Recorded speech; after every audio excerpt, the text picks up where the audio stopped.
नमस्कार दोस्तों। Target with SDM office का स्वागत है। कल 86 बीपीएससी का रिजल्ट आया पीटी का। और इस रिजल्ट से और पहली बार लगभग 10-15 वर्षों बाद इतना हाई कट ऑफ गया जितना उम्मीद नहीं किया जा सकता, मतलब कि उम्मीद से ज़्यादा। हम नहीं, कोई भी टीचर लगभग 110 108 कट ऑफ उम्मीद भी नहीं किया था और उतना कट ऑफ गया। ईडब्ल्यूएस कट ऑफ गया है 103 103 और जनरल का 108 कट ऑफ गया है। तो जिनका रिजल्ट हुआ है वो तो बहुत खुश होंगे और जिनका नहीं हुआ है वो हतोत्साहित होंगे, वो भर रात रोए भी होंगे और अभी तक वो कहीं ना कहीं उदासी में बैठे होंगे। वो होता भी ऐसा है और होना भी चाहिए ऐसा कि आखिर हमसे गलती कहाँ कहाँ हुई, आखिर हमसे क्या छूट गया जिसके कारण मेरा रिजल्ट नहीं हुआ। क्योंकि एक छात्र के पीछे, एक पुत्र के पीछे सिर्फ उसी का सपना नहीं रहता है, उसके माता पिता का भी सपना उसके साथ जुड़ा रहता है। और उस छात्र के साथ साथ उनके माता पिता का भी सपना रहता है, उम्मीद रहता है कि मेरा बेटा यह एग्ज़ाम दिया है, मेरी बेटी यह एग्ज़ाम दी है, तो हम उम्मीद करते हैं कि उसका यह रिजल्ट आएगा। लड़कियों के साथ हो या लड़कों के साथ हो, कंडीशन लगभग दोनों के साथ बराबर होता है, क्योंकि एग्ज़ाम को लेकर, परीक्षा को लेकर दोनों का उम्मीद सेम बना रहता है। तो इससे हतोत्साहित नहीं होना है। कारण जो हो गया वो तो हो गया, अब वह सुधार नहीं हो सकता। अब आप मार्क्स देख लीजिए, अब आपको 95 आया, 110 आया, उससे कोई मतलब नहीं है। ये रिजल्ट नहीं आया है तो आप अनसक्सेसफुल हैं, सीधी सी बात है यहाँ पर। अब कोई यहाँ पर इशू नहीं लीजिए कि हमें 95 हमें आ रहा है, हमें तो 120 आया था, हम कॉपी चेक किए थे। तो ये सब कुछ भी नहीं है अब, क्योंकि अब आप इन कानूनी लफड़ा में पढ़ने से अच्छा है कि अब आप अपनी पढ़ाई पर ध्यान दीजिए। अब आप और 67 आने वाला बीपीएससी, उसमें आप जोर शोर से लग जाइए और अपनी तैयारी में फोकस कीजिए कि आपसे मिस्टेक कहाँ हुआ, कहाँ चूकी। हो सकता है बीपीएससी बोर्ड से भी चूक हुई है, ऐसा नहीं कि नहीं हुआ होगा, क्वेश्चन आउट भी हो सकता है, कुछ सेटिंग भी हो सकता है, लेकिन इससे कोई प्रमाण नहीं मिला है इसका। इस कारण से इन आरोपों को हम लोग नहीं लगा सकते हैं। तो प्रत्येक व्यक्ति का, प्रत्येक छात्र का अपना एक सपना होता है। यूपीएससी का बच्चा, यूपीपीसीएस का बच्चा भी बीपीएससी में बैठता है और कोरोना के कारण तो जो बीटेक एमटेक जो किए थे वो भी बैठे हैं इस बार, और जी जान लगा दिए उन लोगों को। वो लोग जी जान लगा दिए क्योंकि वो लोग जान रहे थे कि इस बार मेरे पास कुछ भी नहीं है बीपीएससी के अलावा। तो इस कारण से भी हो सकता है कि कट ऑफ हाई जाने का रीज़न हो। तो ऐसा नहीं कि पहली बार बैठे वो लोग, इससे पहले भी यूपीएससी बच्चा बैठे थे बीपीएससी में, यूपीसीएस का बच्चा इससे पहले बैठे थे बीपीएससी में, लेकिन इतना कट ऑफ नहीं जाता था। जो भी रीज़न हो वो एक अलग बात है। अपने आप को नकारात्मक व्यक्ति वाले सोच से दूर रखें और खुद अपने अंदर नकारात्मक सोच आने से बचें और सकारात्मकता लाएं। 2 दिन 3 दिन रिजल्ट आने, 2-3 दिन बाद अभी आप कहीं फ्री माइंड से घूमिए और अच्छे से होली का मज़ा लीजिए, इस होली फेस्टिवल का अच्छे से मज़ा लीजिए और उदास नहीं होइए। और होली के बाद पुनः अपनी तैयारी में फिर एक नई उत्साह, नई उमंग, नई जोश और नई प्रेरणा को लेकर शुरू कीजिए अपनी तैयारी को।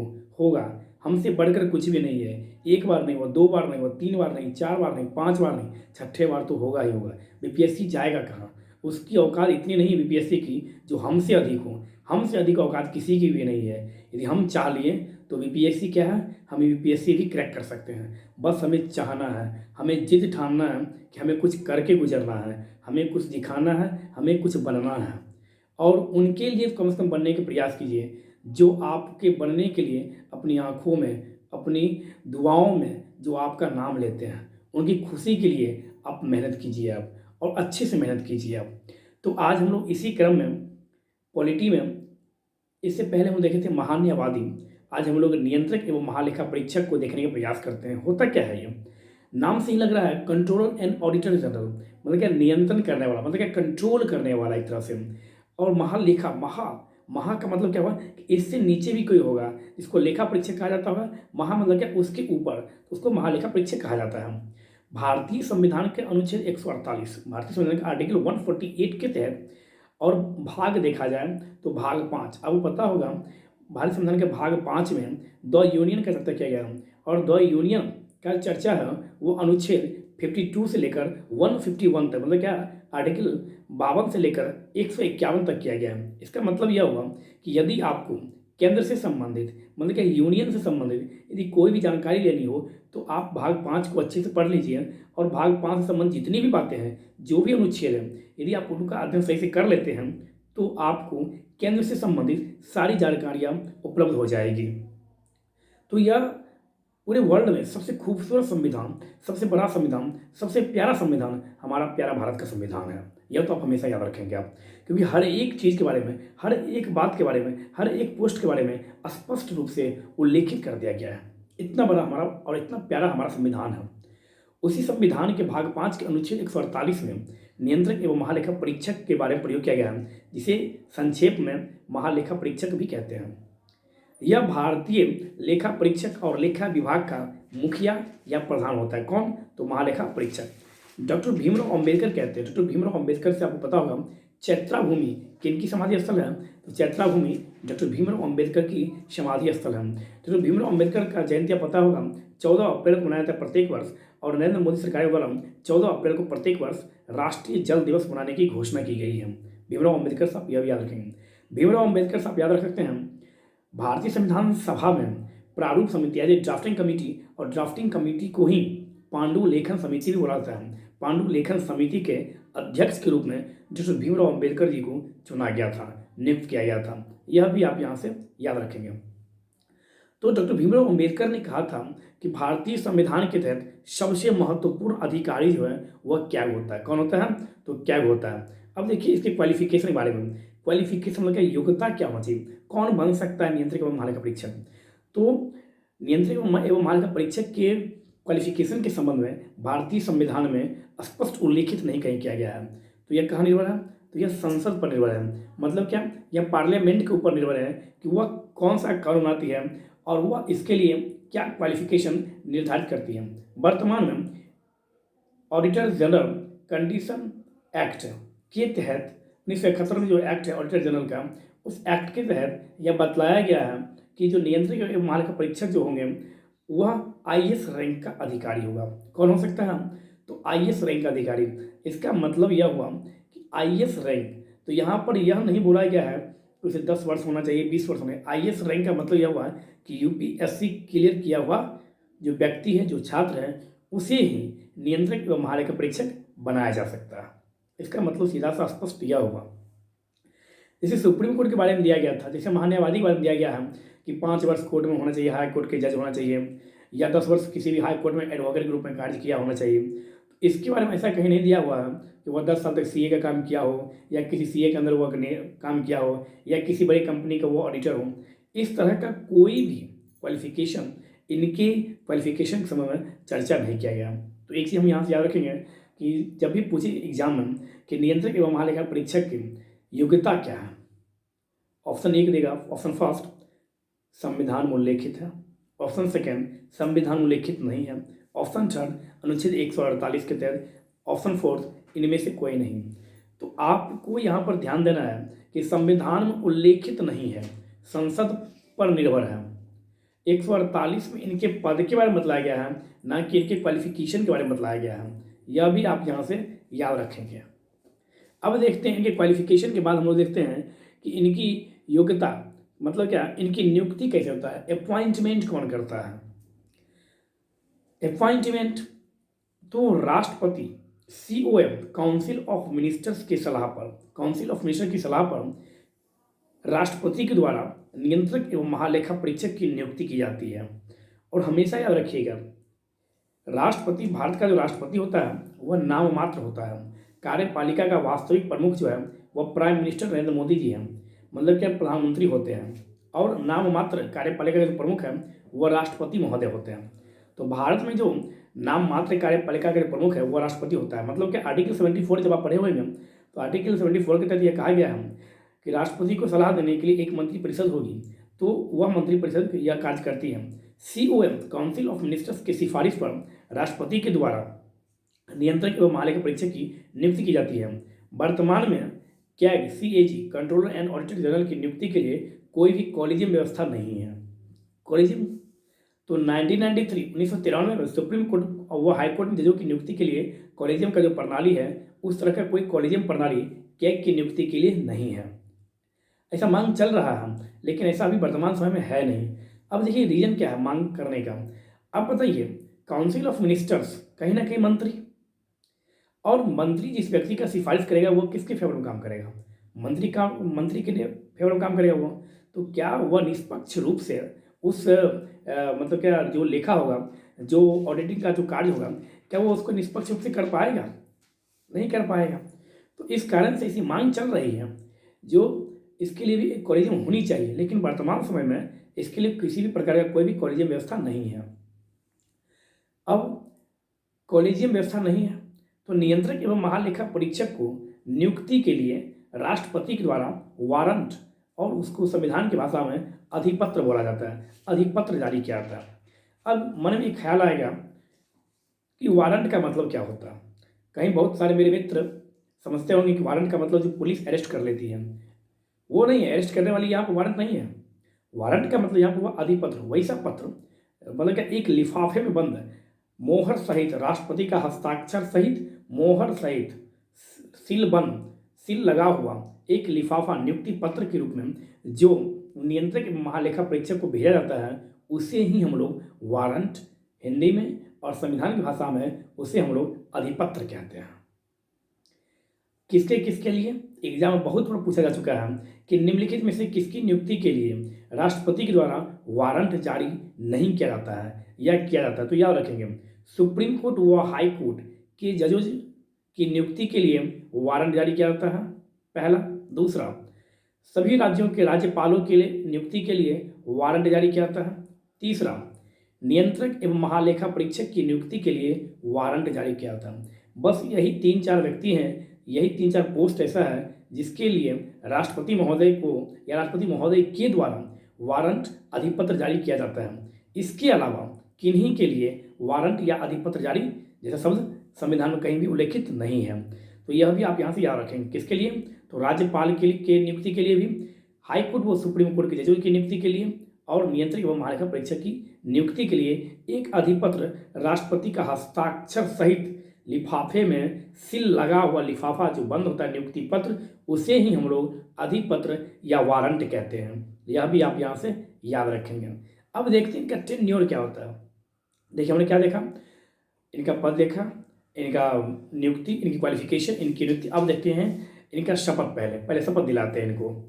तो राष्ट्रपति के द्वारा अनुसूची 3 के तहत, अनुच्छेद नहीं, याद रखिएगा, जिस तरह से राष्ट्रपति महोदय अनुच्छेद 60 के तहत शपथ लेते हैं, उस तरह से नियंत्रक एवं महालेखा परीक्षक अनुच्छेद के तहत नहीं, नियंत्रक एवं महालेखा परीक्षक जो है यह भारतीय संविधान में कुल 12 अनुसूचियां हैं, उन अनुसूचियों अनुसूची नंबर 3 के तहत ये अपना शपथ ग्रहण करते हैं।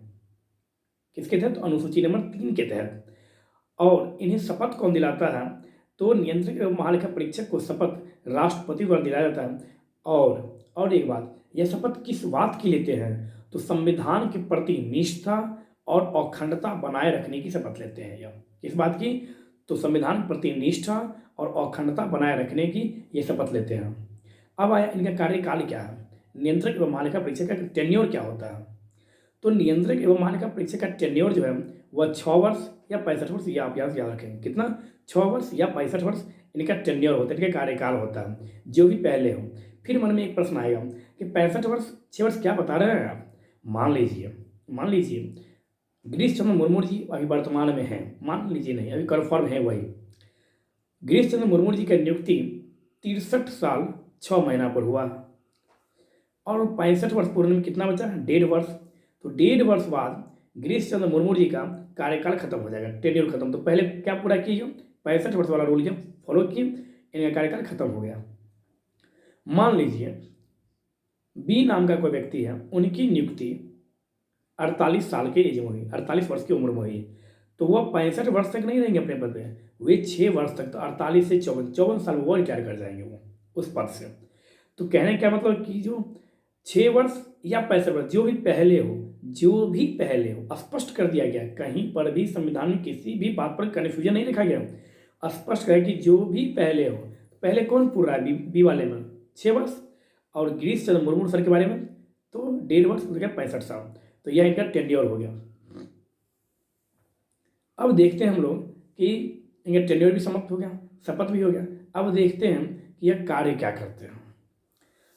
नियंत्रक एवं महालेखा परीक्षक भारत सरकार व राज्य सरकार, केंद्र व राज्य दोनों सरकारों का auditing and accounting and auditing and accounting बात बराबर है, दोनों कार्य करती है। 1976 तक 1976 तक क्या जो है वह भारत सरकार वह राज्य सरकार दोनों का अकाउंटिंग एंड ऑडिटिंग दोनों कार्य करती थी। लेकिन 1976 में यह मांग उठा, जो व्यक्ति लेखा करेगा वही व्यक्ति यदि जांच भी करेगा तो यह निष्पक्ष नहीं होगा। जैसे मान लीजिए आपकी मम्मी आपको 10 रुपये देती है कि जो जाओ 10 रुपये का सर्फ लेके आओ, आप गए 5 वाला सर्फ लाए और 5 रुपया आप खा गए आप, मान लीजिए, और आपसे पूछा जाता है ये सर्फ कितना है, तो आपने कहा 10 रुपया का, चलो बात खत्म। लेकिन यदि वहाँ पर क्या, तो आपने क्या किया, आपने स्पष्ट नहीं किया। लेकिन आपको जब बोला जाए कि जो आप तुम ही अपने बारे में बताओ, तो क्या आप बताइए कि हम 5 रुपया खा गए हैं, नहीं बता सकते आप। लेकिन वही आपको बोल दिया जाए कि चलो छोटू के साथ तुम जाओ और छोटू तुम देखते रहना कि तुम्हारे भैया कितना रुपये का सामान लेते हैं, तुम हमें बताना चुपचाप। तो वहाँ पर आप जब झूठ बोलिएगा घर पे आके कि 95 रुपये का सामान हुआ और आप बोलिएगा घर पे कि 110 रुपये का सामान हुआ, तो आपका छोटू जो है वो बोल देगा आपकी माँ को कि मम्मी सामान 95 रुपये का हुआ, भैया 105 रुपया बोल रहे हैं। कहने क्या मतलब कि एक कंट्रोल करने वाला, एक नियंत्रण रखने वाला, एक ध्यान देने वाला आप ऊपर होना चाहिए। नहीं तो आप क्या करेंगे, आप बार्गेनिंग करेंगे आप। तो यहाँ पर बोला गया कि दोनों काम एक व्यक्ति कैसे कर सकता है, जो अकाउंटिंग करेगा वही ऑडिटिंग करेगा, ये तो गलत चीज़ है। राज्य से भी पूछा गया कि भैया आप क्या चाहते हो, तो राज्य सरकार का कहना था कि हम उतना हम उतना खर्च वहन नहीं कर सकते हैं, जो हम दो अधिकारियों को अपने अंदर रखें, हमारा दोनों काम वही करेगा। क्या ही करेगा, आपको करवाना भैया अपना आप अलग करवा लो। तो सेंट्रल गवर्नमेंट ने क्या किया कि 2 कार्य अलग अलग करे, एक है कैग CAG और एक होता है CGA। तो आप लोगों के लिए एक प्यारा सा प्रश्न है, CGA का पूरा नाम बताना है आप लोगों को कमेंट्स बॉक्स में लिख के। एक नया पद बना कब, 1976 में CGA और 1976 से पहले CAG।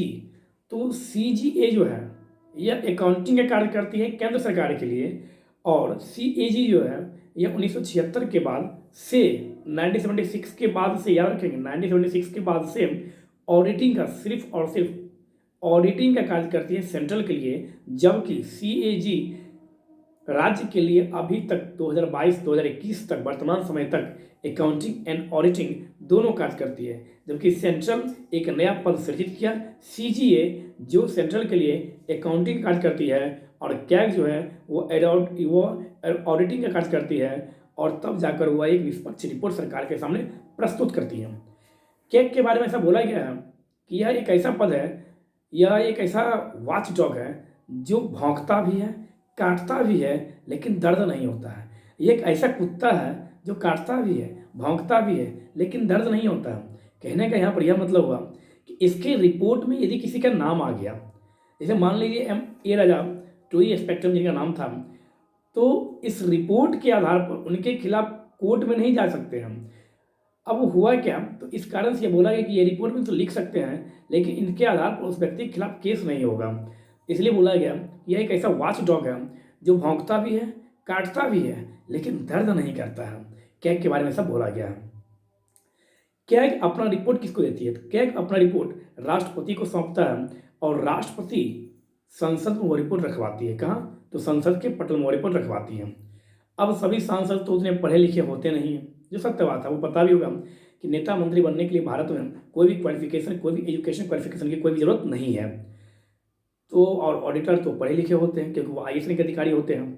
तो उनकी इस रिपोर्ट की जांच के लिए संसद के द्वारा ही कोई 22 मेंबरों का एक कमेटी बनाया था, जिसको हम लोग PAC पब्लिक अकाउंट कमेटी कहते हैं, हम लोक लेखा समिति कहते हैं। उसमें 15 और 7 सदस्य होते हैं राज्यसभा के, और 15 सदस्य होते हैं उसमें लोकसभा के। अब कहिएगा फिर एक मन प्रश्न आएगा कि यह क्या रेशियो, किस आधार पर इतने सारे मेंबर होता है, क्या कोई भी बन सकता है? जिस पार्टी का जितना बहुमत होता है, उस पार्टी को उस बहुमत के हिसाब से इस लोक लेखा निधि में मेंबरशिप दिया जाता है। यह भी आप यहाँ से याद रखेंगे। तो 15, 7, 22, यहाँ से सीधा प्रश्न बनता है कि लोक लेखा निधि में कुल कितने सदस्य होते हैं, तो 22 मेंबर होते हैं। आप यहाँ से यह भी याद रखेंगे। इस कमेटी के द्वारा जब यह रिपोर्ट राष्ट्रपति पार्लियामेंट में रखती है, तो इस रिपोर्ट को जांच करने के लिए यह कमेटी के पास यह रिपोर्ट भेजा जाता है। क्या, तो अब आप इस रिपोर्ट की जांच कीजिए, क्या यह सही लिखे, कहाँ पर क्या है, नहीं है। PAC जब इसकी जांच करती है, यदि PAC को कहीं इसके समझने में कहीं पर कोई दिक्कत होता है, तो पीएससी कैग को अपने पास बुला सकती है। इस कारण से इसे पीएससी को गाइडर, फिलोसफर एंड फ्रेंडशिप कहा गया है। एक अच्छा दोस्त, एक अच्छा मार्गदर्शक और एक अच्छा गाइडर, मतलब कि गाइड करने वाला भी कहा गया है। अब बचा क्या जो रिपोर्ट है उसके बाद क्या होता है, पीएससी के बाद क्या होता है। तो पहले आप याद रखेंगे क्या अपने बड़े किसी राष्ट्रपति को, राष्ट्रपति देता है पार्लियामेंट को और पार्लियामेंट पीएससी को। पीएससी जांच करके पुनः उस रिपोर्ट को रखता है किसके सामने, पार्लियामेंट के सामने। तो यह आप यहाँ से याद रखेंगे। वर्तमान समय में नियंत्रक एवं महालेखा परीक्षक कौन है, तो वर्तमान समय में नियंत्रक एवं महालेखा परीक्षक गिरीश चंद्र मुर्मू सर हैं। और सबसे पहले नियंत्रक एवं महालेखा परीक्षक कौन थे, तो नरहरि राव सर, जो देश के पहले नियंत्रक एवं महालेखा परीक्षक थे। तो जब भी आप नियंत्रक एवं महालेखा परीक्षक के संबंध पर रहने का प्रयास करें तो आप 2-3 अनुच्छेद को पढ़ने का प्रयास करेंगे, 148, 149 और 150। अब देखते हैं कि इनको हटाया कैसे जा सकता है। कार्य भी हो गया इनका, क्या काम है वो भी हो गया। अब देखते हैं इनको हटाया कैसे जाता है। तो इनके हटाने के संबंध में यह कहा गया है कि नियंत्रक एवं महालेखा परीक्षक को उसी प्रकार से हटाया जा सकता है जिस प्रकार से सुप्रीम कोर्ट के न्यायाधीश को हटाया जाएगा। तो अब बात है कि सुप्रीम कोर्ट के न्यायाधीश को कैसे हटाया जाता है।